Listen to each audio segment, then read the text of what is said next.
میر عبد الواحد بن گرامی کے پاس ایک نوجوان آیا تو اس نے آ کر کے عرض کی کہ حضور میں جوان ہوں تو جب سے سنا نا مر جانا ہے، قبر میں جانا ہے، جنازہ دیکھا ہے، قبر میں بندے کو اترتے دے، مجھے موت سے بڑا ڈر لگتا ہے، کوئی وظیفہ بتائیں جو مجھے کوئی نصیحت کریں۔ تو میر عبد الواحد بن گرامی رحمت اللہ علیہ فرمانے لگے بیٹے تیری جیب کس طرح کی ہے، پیسے کس طرح کے؟ کہنے لگا حضور بڑا کرم ہے اللہ کا، مالدار ہوں، خوشحال ہوں۔ آپ نے فرمایا ایک پروگرام، یہ نہیں اس کو نفسیاتی طور پہ مطمئن نہیں کیا، نہ آپ نے اسے کوئی وظیفہ بتایا، نہ ذہنی طور پر اسے کوئی لیکچر دیا، کہ فرمایا تیری مالی پوزیشن کس طرح کی ہے؟ کہنے لگا حضور میں الحمدللہ مالدار ہوں، اللہ نے مجھے نوازا ہوا ہے۔ آپ فرمانے لگے اس طرح کر، روزانہ کی بنیاد پہ صدقہ دینا شروع کر، اور فرض نماز کے ساتھ ساتھ روزانہ کی بنیاد پر چند نفل پڑھنے شروع کر، صدقہ روز دے، 10 روپے دے لیکن دینے روزانہ ہے، 15 روپے دے لیکن دینے روزانہ ہے، روزانہ کی بنیاد پر صدقہ کر۔ بچہ کہتا ہے میں بھی حیران تھا کہ حضرت میں تو وظیفہ پوچھنے آیا تھا کہ موت سے ڈر لگتا ہے، انہوں نے مجھے صدقے پہ لگا دیا، نفل پہ لگا دیا، وہ تو کام میں کر رہا ہوں۔ خیر بزرگ تھے، وظیفہ پڑھنے لگا، صدقہ دینے لگا، اللہ اللہ کرنے لگا۔ فرماتے ہیں کچھ دن بیت گئے تو میر عبد الواحد بن گرامی رحمت اللہ علیہ 6-7 ماہ کے بعد دوبارہ ملاقات ہوئی تو فرمانے لگے بیٹے اب تیرا کیا حال ہے؟ تو وہ نوجوان کہنے لگا حضور اب مجھے مرنے سے ڈر نہیں لگتا، بلکہ اب تو میرا مرنے کو دل کرتا ہے، تو دل کرتا ہے، ڈر نہیں لگتا، اب دل کرتا ہے۔ اور حضور آپ نے میرے ساتھ کیا کیا ہے کہ میرا تو دل کرنے لگا ہے مرنے کو، خوف نکل گیا ہے، دل کرنے لگا ہے میں جاؤں۔ تو بڑا خوبصورت ارشاد فرمایا، کیا بات ہے، اللہ والوں کی باتیں اللہ کے لشکروں میں سے لشکر ہوتی۔ میر سید عبد الواحد بن گرامی رحمت اللہ علیہ فرمانے لگے بھائی جس جگہ آدمی کی پراپرٹی ہوتی ہے، جس جگہ اس کا مکان ہوتا ہے، جس جگہ اس کی جائیداد ہوتی ہے، وہاں اس کا جانے کو دل کرتا ہے۔ فرمایا اب تو نے صدقہ دے کے نفل پڑھ کے جنت میں اپنا مکان بک کرا لیا ہے، اب وہاں تیرا پلاٹ ہو گیا ہے، اب تیرا ڈر نہیں لگے گا، اب تیرا جنت میں جانے کو دل کرے گا، اب تیرا وہاں جانے کو جی چاہے گا جہاں آدمی کی زمین نہیں ہوتی، جگہ نہیں ہوتی، سر چھپانے کو مکان نہیں ہوتا۔ بھائی نبی کریم صلی اللہ علیہ وسلم کی بارگاہ میں حضرت عمر آئے، بخاری مسلم میں موجود، کہتے ہیں حضور اٹھے چارپائی سے تو نبی پاک کے کمر مبارک پر موٹے موٹے بان کے نشان تھے۔ عرض کی یا رسول اللہ صلی اللہ علیہ وسلم کیسر و کسرا تو اتنی موج میں ہے، یا رسول اللہ وہ تو اتنی موج کر رہے ہیں اور آپ اس تکلیف میں۔ تو محبوب نے فرمایا عمر کیا تم یہ پسند نہیں کرتے کہ وہ دنیا میں موج کر لے اور اللہ آخرت کی ساری عزتیں ہمیں ہی عطا فرما دے؟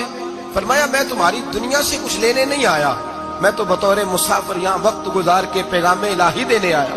تو میرے بھائی جب توحید باری تعالیٰ پر توجہ ہوتی ہے پھر دنیا کی لذتوں پہ دل نہیں لگتا، پھر انسان ساری محنت آخرت کے لیے کرتا، پھر اس کا خیال آخرت کی طرف رہتا ہے۔ اور میرے اعلیٰ حضرت فاضل و محدث بریلوی رحمت اللہ تعالیٰ نے فرماتے ہیں جب تیری توجہ توحید باری تعالیٰ کی طرف ہوتی ہے نا پھر تو اپنے آپ کو سنبھال کے نہیں رکھتا، پھر تو تیرا دل کرتا ہے میں جیوں بھی تو اللہ کے لیے، مروں بھی تو، بول کے بتائیے، جیوں بھی تو اور مروں بھی تو، میری زندگی کا مقصد تیرے دین کی سرفرازی، میں اسی لیے مسلمان، میں اسی لیے نمازی۔ پھر دل کرتا ہے کہ جینا مرنا اللہ کے لیے ہو۔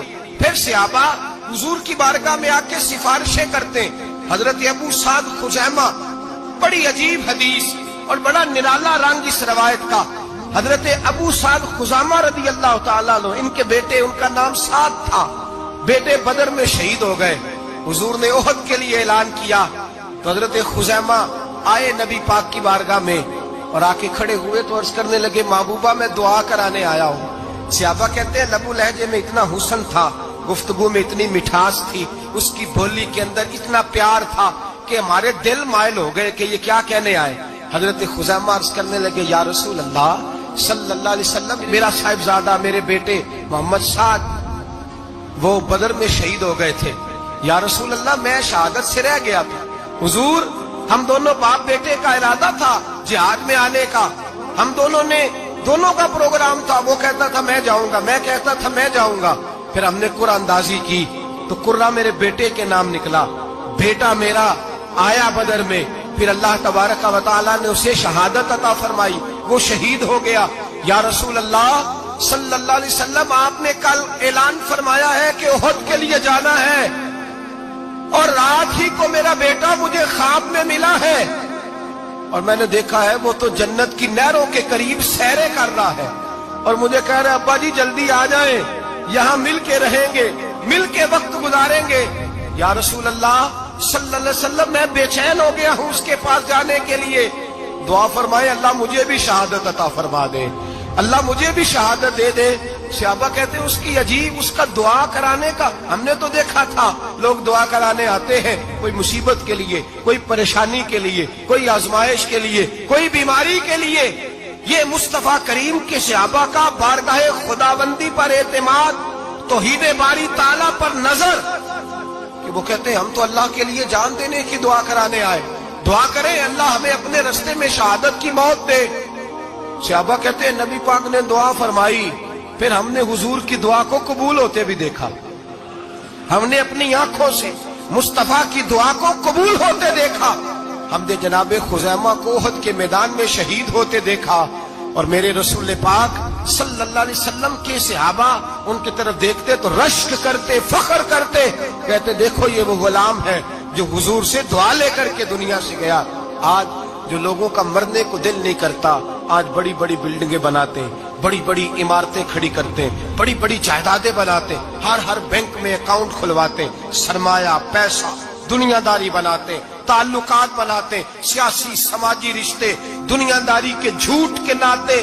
توحید باری تعالیٰ پر جب اعتماد ہوتا ہے تو انسان جس رشتے کو مضبوط کرنا چاہتا ہے وہ یا خدا کا رشتہ ہوتا ہے یا محمد مصطفیٰ کا رشتہ ہوتا ہے، باقی تو پھر اس کی توجہ ہٹ جاتی، باقی تو ہٹ جاتی ہے توجہ، پھر وہ یہ دیکھتا ہے کہ خدا رسول کے ساتھ رشتہ کس طرح مضبوط ہو سکتا ہے۔ میرے بھائی، توحید باری تعالیٰ اللہ کے رستے میں مرنے کا جذبہ دیتی ہے، راہ الہی میں نکلنے کا شوق پیدا کرتی ہے۔ اللہ تبارک و تعالیٰ کی توحید جب تو کامل طور پر مانتا ہے پھر تیرا آگے بڑھنے کو دل کرتا ہے۔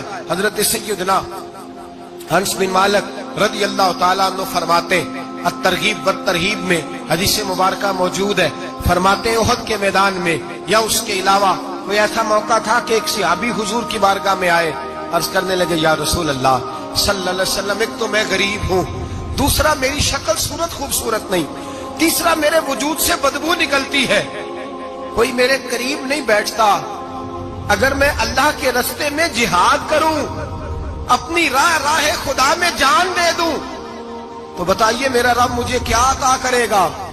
تو نبی پاک نے فرمایا اگر تو شہید ہو گیا تو سارے دروازے کھل جائیں گے جنت کے، سیدھا جنت میں جائے گا۔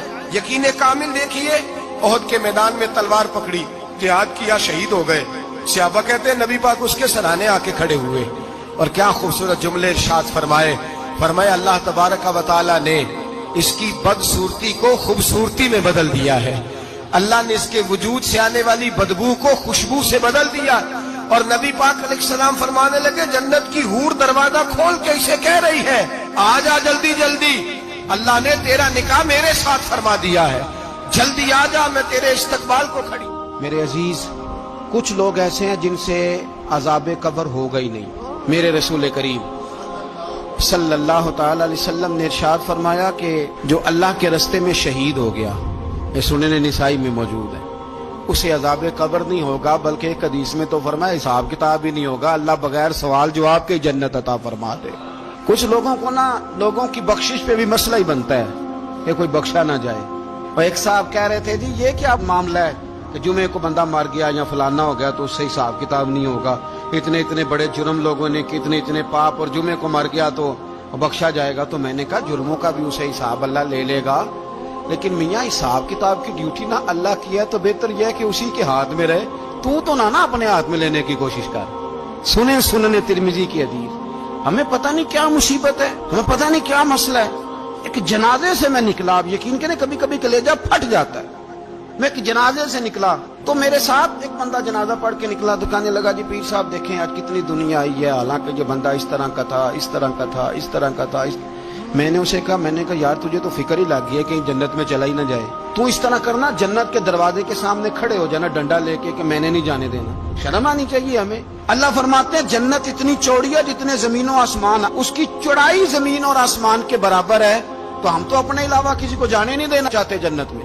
اور بس کریں، جنت خدا کا فضل ہے. اور اللہ فرماتے ہیں میرا فضل میں جسے چاہتا ہوں عطا کرتا ہوں. یہ سنن ترمذی کی حدیث، اور اس کے راوی حضرت عبداللہ ابن عمر رضی اللہ تعالیٰ عنہ. نبی پاک علیہ السلام نے فرمایا جو مسلمان جمعے کے دن یا جمعے کی رات کو فوت ہو اس کو اللہ تعالیٰ قبر کی آزمائش سے محفوظ رکھتا ہے. جو جمعے کی رات فوت ہو جائے یا جمعے والے، یعنی جمعے رات اور جمعے کی درمیانی رات چلا جائے یا جمعے والے، تو اللہ اسے عذاب قبر سے. تو میرے عزیز، جو بندہ شہید ہو اس سے عذاب قبر نہیں ہوتا. جو آدمی جمعے کے دن یا جمعے کی رات چلا جائے اسے بھی عذاب قبر نہیں ہوتا. اور میرے رسول کریم صلی اللہ تعالی علیہ وسلم نے فرمایا جو بندہ ایک دن اور ایک رات، یہ حدیث صحیح مسلم میں، سنن ترمذی میں، مصنف عبدالرزاق میں موجود ہے، ایک دن اور ایک رات اللہ کی رضا کے لیے اسلامی سرحد پہ پہرا دے. میں اور آپ سوئے ہوئے ہیں، لیکن وہ لوگ جو فوجی بارڈروں پہ کھڑے ہیں، دیکھو مدینے والے محبوب کس کس پہ کرم فرماتے ہیں. ساری عمر نہیں، 24-25 سال کی سروس نہیں، فرمایا ایک دن اور ایک رات اللہ کی رضا کے لیے جو اسلامی سرحد پر پہرا دے، مسلمانوں کو کافروں سے بچائے، رب اسے عذاب قبر نہیں دے گا، اسے اللہ تعالیٰ اپنے فضل سے معاف فرما دے گا. ایک رات اور ایک. آپ کیا سمجھتے ہیں کہ ان فوجیوں کی کوئی چھوٹی شان ہے؟ ان کا کوئی چھوٹا مرتبہ ہے؟ ایک دن اور ایک رات اگر یہ پہرا دیں تو اللہ انہیں اتنا انعام عطا کرتا ہے. اسی طرح سن لو، یہ ذرا غور سے سننا، ابن ماجہ کی حدیث، اور اس کے علاوہ مسند ابو یعلا میں موجود حدیث کے راوی حضرت ابو ہریرہ رضی اللہ تعالی عنہ، حضور صلی اللہ تعالی علیہ وسلم نے فرمایا جو شخص بیماری سے فوت ہوا، قربان جاؤں میرے محبوب نے بیماری کا نام ہی نہیں لیا، فرمایا کوئی بھی بیماری ہو، فرمایا جو آدمی بیماری سے فوت ہوا اللہ اسے شہادت کی موت عطا فرمائے گا، اور وہ عذاب قبر سے اور قبر کے امتحان سے بھی محفوظ رہے گا. اور حضور فرماتے ہیں اس کو صبح اور شام جنت کے باغوں میں سے رزق دیا جائے گا. جو کسی بھی بیماری سے مرا، یہ لوگ بیماری سے مر رہے ہیں تو لوگوں نے اچھوت سمجھ رہے ہیں. اچھوت، یہ اچھوت نہیں ہے، اس لیے کہ لوارث نہیں، یہ خدا رسول کے ماننے والے ہیں. تم انہیں اچھوت کہہ رہے ہو اور مدینے والے رسول انہیں شہید فرما رہے ہیں. حضور نے فرمایا جو بیماری سے مرے شہید ہے، وہ قبر کے عذاب سے محفوظ رہے گا اور جنت کے باغوں میں سے اللہ رزق دے گا. لوگ کہتے ہیں دیکھو جی بڑا تانگ ہو کے دنیا سے گیا ہے، تو اس بندے کو بھی عذاب قبر نہیں ہوتا. اسی طرح جو بندہ سورہ ملک پڑھتا ہے، سنن ترمذی میں حضرت ابن عباس سے روایت ہے کہ حضور صلی اللہ علیہ وسلم کے ایک صحابی نے ایک جگہ خیمہ لگایا تو وہاں سورہ ملک پڑھنے کی آواز آتی، کوئی بندہ پڑھنے والا نظر نہیں آتا تھا. جب حضور کی بارگاہ میں عرض کیا تو فرمایا وہاں قبر تھی اور قبر کے اندر بیٹھ کے میرا صحابی سورہ ملک کی تلاوت کر رہا تھا. اگر ہمیں خسرہ نمبر یاد ہو جاتا ہے نا اپنی جگہ کا، اور ہمیں پتہ ہوتا ہے کہ میرے والا حصہ کتنے کروڑ کا ہے، اگر ساری کہانیاں ہمیں یاد ہوتی ہیں تو سورہ ملک بھی ہمیں یاد ہو سکتی ہے. موبائل پہ اس کو ریکارڈ کر لیں، پھر اس کو سنیں کبھی بھی سورہ ملک میں. اور ہمارے سلسلہ عالیہ میں تو سورہ ملک وظیفہ ہے. ہمارے الوظیفۃ الکریمہ میں اعلیٰ حضرت نے لکھا ہے کہ رات کو سورہ ملک اور سورہ یاسین کے بغیر سونا نہیں. سورہ ملک اتنی شاندار سورت ہے کہ نبی پاک صلی اللہ علیہ وسلم نے فرمایا یہ قیامت کے دن اللہ کی بارگاہ میں ناز سے جھگڑا کرے گی اور کہے گی اے اللہ یہاں تو میرے پڑھنے والے کو جنت عطا فرما یا مجھے قرآن پاک سے علیحدہ کر دے. تو رب کریم پھر اپنے فضل سے پڑھنے والے کو جنت عطا کرے گی. میری اپیل ہے ہر اس شخص سے جو کسی بھی مشکل کا شکار ہے، کسی بھی آزمائش کا شکار ہے، کسی بھی ذہنی پریشانی کا شکار ہے، وہ کسی بھی قسم کے دباؤ کا شکار ہے، کسی الجھن کا شکار ہے، کسی تکلیف میں ہے، کسی درد میں ہے، فقر میں ہے، آزمائش میں ہے، قرض میں ہے، بیماری میں ہے، پریشانی میں ہے، وہ اپنے رب کی بارگاہ میں استغفار پڑھے. استغفر اللہ ربی من کل ذنب واتوب الیہ کثرت کرے، نہیں تو استغفر اللہ استغفر اللہ استغفر اللہ کثرت سے پڑھے. کسی بھی صورت میں اپنے مالک کے حضور استغفار کرتا رہے، کرم ہوتا رہے گا، رحمت ہوتی رہے گی، بخشش ملتی رہے گی، اللہ درگزر فرمائے گی. حضرت امام حسن سے آ کے وظیفہ پوچھا اس شخص نے کہا حضور اولاد کوئی نہیں تو وظیفہ بتائے، تو آپ نے فرمایا استغفار پڑھا کر، کیا کر؟ اس نے کہا ٹھیک ہے۔ تو حضور پھر میں دوبارہ کب آؤں؟ تو امام حسن کہنے لگے بے اولاد ہے نا تو، استغفار کا وظیفہ بتایا نا؟ کہا ہاں۔ فرمانے لگے اب اس وقت آنا جب اللہ تجھے 10 بیٹے عطا کرے گا۔ کتنے؟ 2 4 نہیں، 10 ہی کہہ دیے۔ تو حضرت امیر معاویہ رضی اللہ تعالیٰ دیکھا، کہنے لگے حسن اتنا بڑا دعویٰ؟ آپ فرمانے لگے میں نے کہہ دیا نا تو اللہ فضل کرے گا، ہاں ہاں اللہ خیر کرے گا، خیر ہو جائے گی۔ وہ شخص کئی سالوں کے بعد آیا، کئی سالوں کے بعد، تو حضرت امیر معاویہ کو بھی ساتھ لایا، کہنے لگا حضور اللہ کے فضل سے اللہ نے 10 بیٹے عطا فرمائے، پورے 10 ہی اللہ نے دیے۔ تو حضرت امیر معاویہ کہنے لگے جناب بات تو آپ کی سچی ہو گئی، پر مجھے بھی بتائیے وظیفہ کہاں سے لیا؟ فرمانے لگے قرآن پاک سے، سورہ نوح کی 10 11 12 آیت پڑھو۔ اللہ فرماتے ہیں تم استغفار پڑھو، میں تمہاری بیٹوں سے بھی مدد کروں گا، مالوں سے بھی مدد کروں گا۔ تو میں نے استغفار بتائی تھی، اور قرآن میرے اللہ کا ہے، رب کا وعدہ جھوٹا ہو سکتا؟ فرمایا 10 بیٹے ملنے تھے، میں نے کہہ جو دیا تھا۔ وہ میرے بھائیوں یاد رکھیں، استغفار اللہ کی رحمت نازل کر۔ ایک ہوتا ہے خوف، ایک ہوتی ہے خشیت۔ خوف والے لوگ توبہ کرتے ہیں، خشیت والے استغفار کرتے ہیں۔ ایک ہوتا ہے خوف، ایک ہوتی ہے خشیت والے استغفار کرتے ہیں۔ نبی کریم علیہ السلام نے فرمایا میں دن میں 100 مرتبہ استغفار کرتا ہوں، دن میں۔ توبہ والا کہتا ہے کہ میں بھول گیا تھا، مجھے معافی مل جائے، اور خشیت والا کہتا ہے میرا یار ناراض نہ ہو جائے، وہ استغفار ہی کرتا رہتا ہے، وہ معافی مانگ۔ حضرت رومی نے مثال دی ہے، فرماتے ایک عورت تھی تو بھیک مانگا کرتی تھی، ایک دن بادشاہ کے دروازے پہ بھیک مانگنے گئی تو بادشاہ کو پسند آ گئی، اس نے نکاح کر لیا۔ 20 کنیزائیں اس بی بی کے پاس تھی خدمت کرنے کے لیے، روٹی دینے کے لیے، کپڑا دینے کے لیے، لیکن وہ ہر وقت روتی رہتی تھی، ہر وقت روتی۔ ایک سمجھدار کنیز کہنے لگی کہ ملکہ اب تیرا درجہ بہت بڑا ہے، تو ہر وقت روتی رہتی ہے، معافیاں ہی مانگتی رہتی ہے ہر وقت، کون سی ایسی نعمت ہے جو تیرے پاس نہیں؟ تو وہ کہنے لگی اس لیے تو روتی ہوں۔ کیا مانا؟ کہنے لگی اس لیے روتی ہوں کہ میں اس قابل نہیں تھی جو مجھے مل گیا، کہیں میرے سر کا سائیں ناراض نہ ہو جائے، وہ کہیں بگڑ نہ جائے، مجھے پتا ہے کہ میں کیا تھی اور مجھے کہاں تک پہنچا دیا، میں روتی اس لیے ہوں کہ کبھی کہیں وہ ناراض۔ حضرت عمر اس لیے روتے تھے کہ کہیں مصطفیٰ ناراض نہ ہو جائے، حضرت ابو بکر اس لیے تڑپتے تھے کہ کہیں اللہ کا فضل روٹھ نہ جائے۔ یہ جو مولا علی اپنے کمرے میں بیٹھ کے زور زور سے استغفار پڑھتے تو اس لیے نہیں کہ بڑے پاپ تھے جن کی معاذ اللہ معافی مانگتے تھے، اس لیے کہ رب رسول کہیں ناراض نہ ہو۔ خشیت تھی کہ جہاں ہم پہنچے ہوئے کہیں وہاں سے واپس۔ استغفار بندے کی اللہ سے صلح کرا دیتا ہے، بندے کی رب سے صلح ہو جاتی ہے جب استغفار۔ دیکھیں نا بڑی سادی سی بات ہے کہ 2 بھائی ناراض ہوں تو بڑا کہتا ہے اس نے میری بے ادبی بڑی کی، تو چھوٹا اگر پاس آ جائے اور پیر پکڑ لے کہ چل یار معاف کر دے، تیرا بھائی نہیں۔ پتہ کیا ہوتا ہے؟ صرف معافی نہیں ملتی، ہاں صرف معافی نہیں، چھوٹے نے بے ادبی کر دی، بڑے کو تکلیف ہوئی، بات جب آگے بڑھی نا تو بڑے نے شکوہ کیا، جب لوگوں نے چھوٹے کو سمجھایا تو چھوٹا جب معافی مانگتا ہے، ادھر دیکھو میری طرف، جب چھوٹا معافی مانگتا ہے نا اٹھ کے جاتا ہے اور بڑے کے پیر پکڑتا ہے تو میرا معاف نہیں کرتا، بڑا رو بھی پڑتا ہے، بڑا رو بھی پڑتا ہے، اور وہ کہتا ہے کہ وہ میں اور تم اماں کے پاس اکٹھے بیٹھتے، ایک باپ کی موٹر سائیکل پہ اکٹھے بیٹھتے، تو تیرا اور میرا رشتہ اتیار تو نے یہ کیوں؟ وہ جو آنسو نکلتے ہیں نا وہ درد ہوتا ہے، وہ کیف ہوتا ہے، وہ سوز ہوتا ہے، وہ لذت ہوتی ہے، وہ پیار ہوتا ہے۔ رب کہتا ہے تو معافی مانگ، انہو کان غفارا، تو معافی مانگ، میں تجھے معاف بھی کروں گا، تیرے اوپر رحمت بھی فرماؤں گا، تیرے اوپر کرم نوازی بھی کروں گا، تجھے نواز دوں گا، تجھے عطا کروں گا۔ حضرت موسیٰ کلیم اللہ علیہ السلام کا زمانہ مبارکہ تھا، قحط پڑ گیا، بارش نہیں ہوتی۔ ہم لوگ نا اب تو خیر ہمارے پاکستان میں تو ٹیبل ٹاک ہوتی ہے، ٹاک شو ہوتے ہیں، ہمارے ہاں تو پتہ کیا جاتا ہے کہ بارش ہو کیوں نہیں رہی، اور اس پہ یہ ہوتا ہے کہ دھواں بڑا چڑھ گیا ہے، حالات بڑے خراب ہیں، فلاں ایسے ہو گیا، قحط کا۔ ہم تو اسباب تلاش کرتے رہتے ہیں نا جی، فوق بہت زیادہ ہے، فلاں چیز ایسے ہے، فلاں چیز ایسے، ہم تو یہ تلاش کرتے رہتے ہیں۔ وہ لوگ یوں نہیں کرتے تھے، وہ سیدھے جا کے مصلوں پہ بیٹھتے تھے، اس لیے کہ وہ کہتے تھے جب رب چاہتا ہے تو پھر کوئی چیز کسی چیز کو روک سکتی، وہ سیدھے مصلے پہ بیٹھتے۔ اعلیٰ حضرت فاضل بریلوی رحمۃ اللہ علیہ کے پاس ایک مولانا محمد حسین آئے، وہ فلکیات کے بڑے ماہر تھے، تو اعلیٰ حضرت نے فرمایا ذرا ستاروں کا حساب لگا کے دکھاؤ بارش کب ہوگی؟ کہنے لگا پورا مہینہ تو نہیں ہوگی۔ تو اعلیٰ حضرت رحمۃ اللہ علیہ فرمانے لگے کہو کہ میرا علم کہتا ہے مہینہ نہیں ہوگی، اللہ چاہے تو ابھی ہو سکتی ہے۔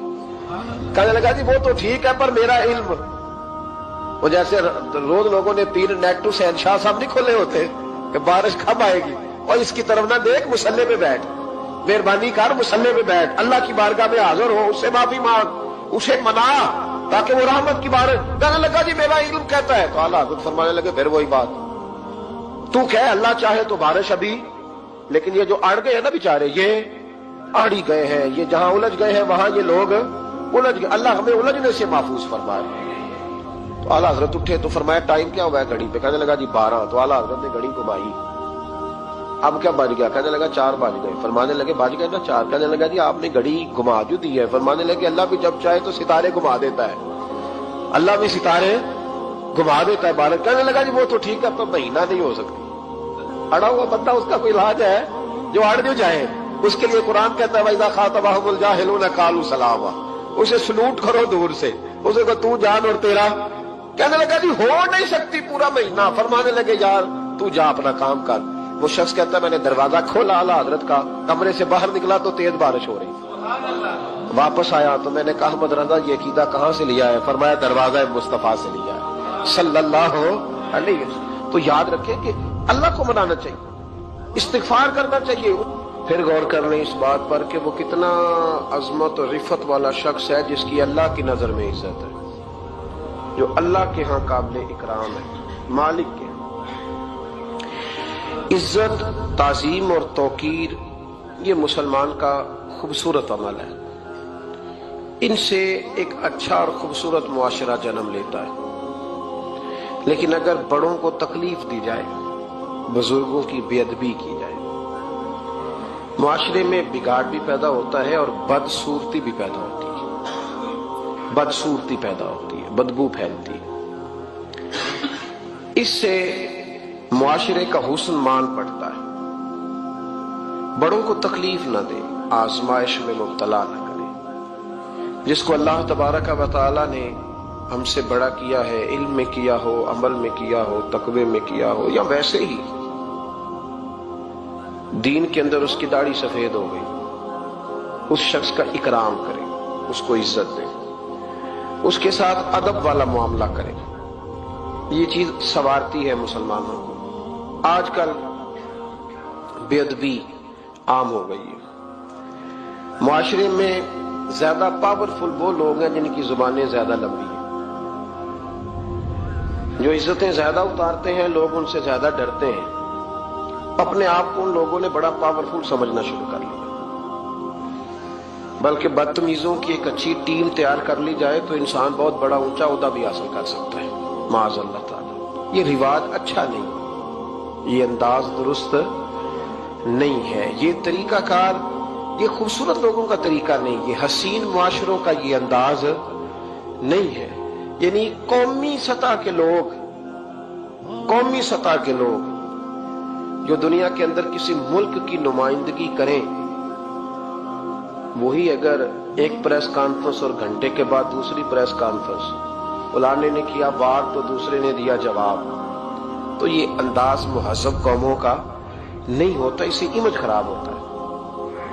یہی انداز اب ہمارے گھروں میں چلتا ہے، کسی کی ایک بات پر جب تک سامنے والا 11 باتیں نہیں کرتا اتنی دیر تک اس کی روح کو، اس کے دل کو تسلی نہیں ہوتی۔ یہ چیزیں عروج پکڑتی جا رہی ہیں، بزرگ تکلیف میں ہیں، بڑے درد میں ہیں۔ میں نے پہلے بھی ایک دفعہ عرض کیا تھا، ایک بزرگ مجھ سے کہنے لگے کہ آپ دعا کریں میرے بیٹوں کو اللہ نرمی عطا کر دے، وہ بولتے نہیں ٹھیک، ان کا لب و لہجہ صحیح نہیں ہے۔